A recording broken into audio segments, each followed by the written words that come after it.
تحریک انصاف نے اسمبلیوں سے مستعفی ہونے کا فیصلہ کر لیا ہے۔ فواد چودھری نے دعویٰ کیا کہ حکومت کی تبدیلی بین الاقوامی رجیم چینج آپریشن تھا۔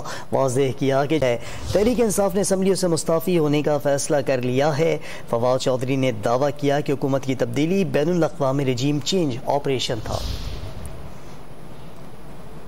ہم چوروں اور ڈاکوؤں کے ساتھ نہیں بیٹھ سکتے۔ تحریک انصاف نے اسمبلیوں سے مستعفی ہونے کا فیصلہ کر لیا۔ رہنما پی ٹی آئی فواد چودھری نے نشاندہی کی ہے کہ حکومت کی تبدیلی بین الاقوامی رجیم چینج آپریشن تھا۔ کوئی غیرت مند قبول نہیں کرے گا کہ اس کے فیصلے باہر سے ہوں۔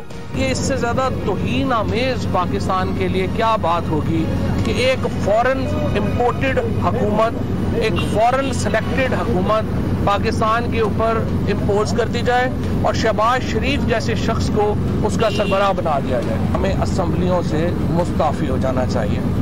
نئے انتخابات کے علاوہ پاکستان میں کوئی حل نہیں ہے اس بحران کا۔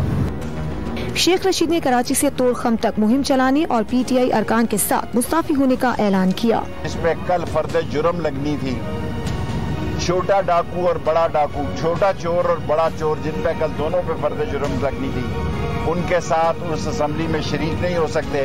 سب نے اتفاق رائے سے فیصلہ کیا ہے کہ ہم قومی اسمبلیوں سے مستعفی ہونے جا رہے ہیں۔ فاروق حبیب نے دعویٰ کیا کہ عوام امپورٹڈ حکومت کو تسلیم نہیں کر رہے۔ انہوں نے عمران خان کی احتجاجی تحریک کے خط و خال پر روشنی بھی ڈالی۔